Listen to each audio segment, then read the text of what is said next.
You are listening to Perfect English with Danny. Focus on listening. Fiction texts.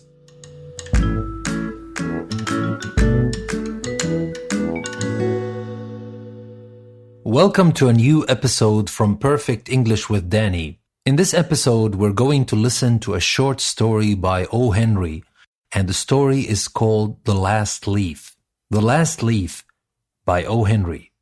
In a little district west of Washington Square, the streets have run crazy and broken themselves into small strips called places. These places make strange angles and curves. One street crosses itself a time or two. An artist once discovered a valuable possibility in the street. Suppose a collector with a bill for paints, paper, and canvas should, in traversing this route, suddenly meet himself coming back without a cent having been paid on account. So to quaint old Greenwich Village, the art people soon came prowling, hunting for north windows and 18th century gables and Dutch attics and low rents. Then they imported some pewter mugs and chafing dish or two from 6th Avenue and became a colony. At the top of a squatty 3-story brick, Sue and Jonesy had their studio. Jonesy was familiar for Joanna. One was from Maine, the other from California. They had met at the table d'hôte of an 8th Street Delmonico's and found their tastes in art, chicory salad, and bishop sleeves so congenial that the joint studio resulted. That was in May. In November, a cold, unseen stranger, whom the doctors called pneumonia, stalked about the colony, touching one here and there with his icy fingers. Over on the east side, this ravager strode boldly, smiting his victims by scores. But his feet trod slowly through the maze of the narrow and moss-grown places. Mr. Pneumonia was not what you would call a chivalric old gentleman. A mite of a little woman with blood thinned by California zephyrs was hardly fair game for the red-fisted, short-breathed old duffer. But Jonesy he smote, and she lay, scarcely moving on her painted iron bedstead, looking through the small Dutch window panes at the blank side of the next brick house. One morning, the busy doctor invited Sue into the hallway with a shaggy gray eyebrow. "She has one chance in Let Us Stay 10, he said, as he shook down the mercury in his clinical thermometer. "And that chance is for her to want to live. This way people have of lining you on the side of the undertaker makes the entire pharmacopoeia look silly. Your little lady has made up her mind that she's not going to get well. Has she anything on her mind?" She wanted to pay the Bay of Naples someday," said Sue. "Paint? Bosh. Has she anything on her mind worth thinking twice? A man, for instance?" "A man?" said Sue, with a Jew's sharp twang in her voice. "Is a man worth? But no, doctor, there's nothing of the kind." "Well, it is the weakness then," said the doctor. "I will do all that science, so far as it may filter through my efforts, can accomplish. But whenever my patient begins to count the carriages in her funeral procession, I subtract 50% from the curative power of medicines. If you will get her to ask one question about the new winter styles in cloak sleeves, I will promise you a 1 in 5 chance for her instead of 1 in 10. After the doctor had gone, Sue went into the workroom and cried a Japanese napkin to a pulp.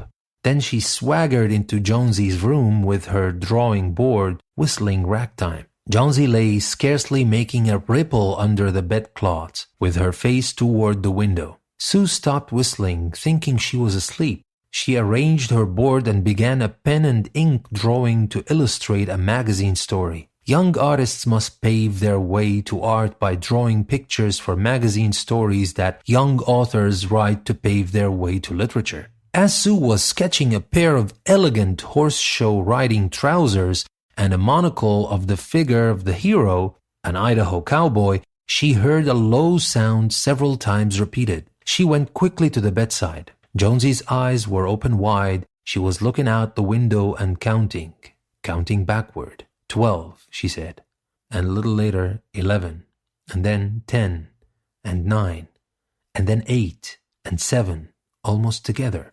Sue looked solicitously out of the window. What was there to count? There was only a bare, dreary yard to be seen and the blank side of the brick house 20 feet away. An old ivy vine, gnarled and decayed at the roots, climbed halfway up the brick wall. The cold breath of autumn had stricken its leaves from the vine until its skeleton branches clung almost bare to the crumbling bricks. "What is it, dear?" asked Sue. 6, said Jonesy in almost a whisper. "They're falling faster now. 3 days ago there were almost 100. It made my head ache to count them, but now it's easy. There goes another one. There are only 5 left now." "5 what, dear? Tell your Sudie." "Leaves on the ivy vine. When the last one falls, I must go too. I've known that for 3 days. Didn't the doctor tell you?" "Oh, I never heard of such nonsense," complained Sue with magnificent scorn. "What have old ivy leaves to do with your getting well? And you used to love that vine so. You naughty girl. Don't be a gooey. Why, the doctor told me this morning that your chances of getting well real soon were, let's see exactly what he said. He said the chances were 10 to 1. Why, that's almost as good a chance as we have in New York when we ride on the street cars and walk past a new building. Try to take some broth now and let Sudie go back to her drawing so she can sell the editor man with it and buy port wine for her sick child and pork chops for her greedy self." "You needn't get any more wine," said Jonesy, keeping her eyes fixed out the window. "There goes another. No, I don't want any broth. That leaves just 4. I want to see the last one fall before it gets dark. Then I'll go too." "Jonesy, dear," said Sue, bending over her, "will you promise me to keep your eyes closed and not look out the window until I am done working? I must hand those drawings in by tomorrow. I need the light, or I would draw the shade down." "Couldn't you draw in the other room?" asked Jonesy coldly. "I'd rather be here by now," said Sue. "Besides, I don't want you to keep looking at those silly ivy leaves." "Tell me as soon as you have finished," said Jonesy, closing her eyes and lying white and still as fallen statue, "because I want to see the last one fall. I'm tired of waiting. I'm tired of thinking. I want to turn loose my hold on everything and go sailing down, down, just like one of those poor, tired leaves." "Try to sleep," said Sue. "I must call Berman up to be my model for the old hermit miner. I'll not be gone a minute. Don't try to move till I come back." Old Berman was a painter who lived on the ground floor beneath them. He was past 60 and had a Michelangelo's Moses beard curling down from the head of a satyr along with the body of a nymph.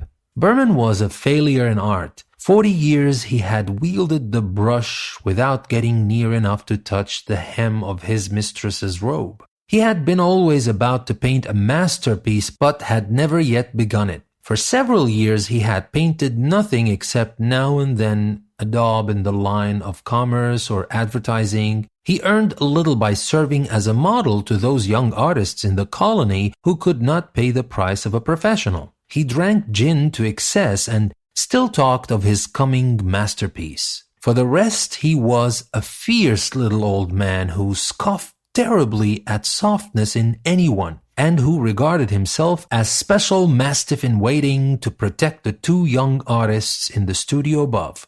Sue found Berman smelling strongly of juniper berries in his dimly lighted den below. In one corner was a blank canvas on an easel that had been waiting there for 25 years to receive the first line of the masterpiece. She told him of Jonesy's fancy and how she feared she would indeed, light and fragile as a leaf herself, float away when her slight hold upon the world grew weaker.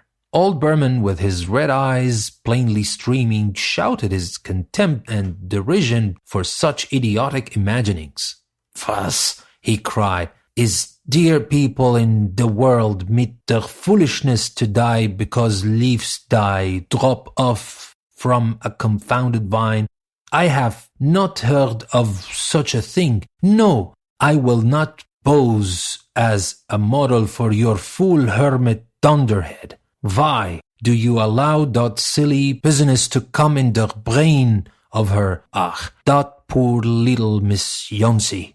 She is very ill and weak, said Sue, and the fever has left her mind morbid and full of strange fancies. Very well, Mr. Berman. If you do not care to pose for me, you needn't. But I think you are a horrid old flibbertigibbet. You are just like a woman, yelled Berman. Who said I will not pose? Go on, I come meet you. For half an hour I have been trying to say that I am ready to pose. Good? This is not any place in which one so good as Miss Yonsey shall lie sick. Some day I will paint a masterpiece and we shall all go away. Good? Yes? Jonesy was sleeping when they went upstairs. Sue pulled the shade down to the windowsill and motioned Berman into the other room. In there, they peered out the window fearfully at the ivy vine. Then they looked at each other for a moment without speaking. A persistent cold rain was falling, mingled with snow. Berman, in his old blue shirt, took his seat as the hermit miner on an upturned kettle for a rock. When Sue awoke from an hour's sleep the next morning, she found Jonesy with dull, wide-open eyes staring at the drawn green shade. "Pull it up, I want to see," she ordered in a whisper. Warily Sue obeyed. But lo! After the beating rain and fierce gusts of wind that had endured through the livelong night, there yet stood out against the brick wall one ivy leaf. It was the last one on the vine, still dark green near its stem, with its serrated edges tinted with the yellow of disillusion and decay. It hung bravely from the branch some 20 feet above the ground. "It is the last one," said Jonesy. "I thought it would surely fall during the night. I heard the wind. It will fall today, and I shall die at the same time." "Dear, dear," said Sue, leaning her worn face down to the pillow. "Think of me. If you won't think of yourself, what would I do?" But Jonesy did not answer. The lonesomest thing in all the world is a soul when it is making ready to go on its mysterious, far journey. The fancy seemed to possess her more strongly as one by one the ties that bound her to friendship and to earth were loosed. The day wore away, and even through the twilight they could see the lone ivy leaf clinging to its stem against the wall. And then, with the coming of the night, the north wind was again loosed, while the rain still beat against the windows and pattered down from the low Dutch eaves. When it was light enough, Jonesy the merciless commanded that the shade be raised. The ivy leaf was still there. Jonesy lay for a long time looking at it, and then she called to Sue, who was stirring her chicken broth over the gas stove. "Been a bad girl, Sudie," said Jonesy. "Something has made that last leaf stay there to show me how wicked I was. It is a sin to want to die. You may bring me a little broth now, and some milk with a little port in it. And no, bring me a hand mirror first, and then pack some pillows about me, and I will sit up and watch you cook." An hour later she said, "Sudie, some day I hope to paint the Bay of Naples." The doctor came in the afternoon, and Sue had an excuse to go into the hallway as she left. "Even chances," said the doctor, taking Sue's thin, shaking hand in his. "With good nursing, you'll win. And now I must see another case I have downstairs. Berman, his name is. Some kind of an artist, I believe. Pneumonia, too. He's an old, weak man, and the attack is acute. There is no hope for him, but he goes to the hospital today to be made more comfortable." The next day the doctor said to Sue, "She's out of danger. You won. Nutrition and care now, that's all." And that afternoon Sue came to the bed where Jonesy lay contentedly knitting a very blue and very useless woolen shoulder scarf, and put one arm around her, pillows and all. "I have something to tell you, White Mouse," she said. "Mr. Berman died of pneumonia today in the hospital. He was ill only 2 days. The janitor found him the morning of the first day in his room downstairs, helpless with pain. His shoes and clothing were wet through and icy cold. They couldn't imagine where he had been on such a dreadful night. And then they found a lantern, still lighted, and a ladder that had been dragged from its place, and some scattered brushes, and a palette with green and yellow colors mixed on it. And look out of the window, dear, at the last ivy leaf on the wall. Didn't you wonder why it never fluttered or moved when the wind blew? Oh, darling, it's Berman's masterpiece. He painted it there the night that the last leaf fell. And that's the story. Sad as it might seem, but it is one of the moving stories with a twist in the end, with a lot of emotions and a lot of meanings you can take from it. I hope you like the story. And the point of any story is that we read the stories, we understand what we want to understand, we see it from our own perspectives, and we don't just care a lot about what this means and what that means. It's just nurturing our mind with such good stories. Other than the stories you read on Facebook every day, with all due respect. I hope you like it. The Last Leaf by O. Henry. I will meet you again with other stories by some of the great short story writers ever and by yours truly. Thank you very much for listening. I'll see you in the next episode.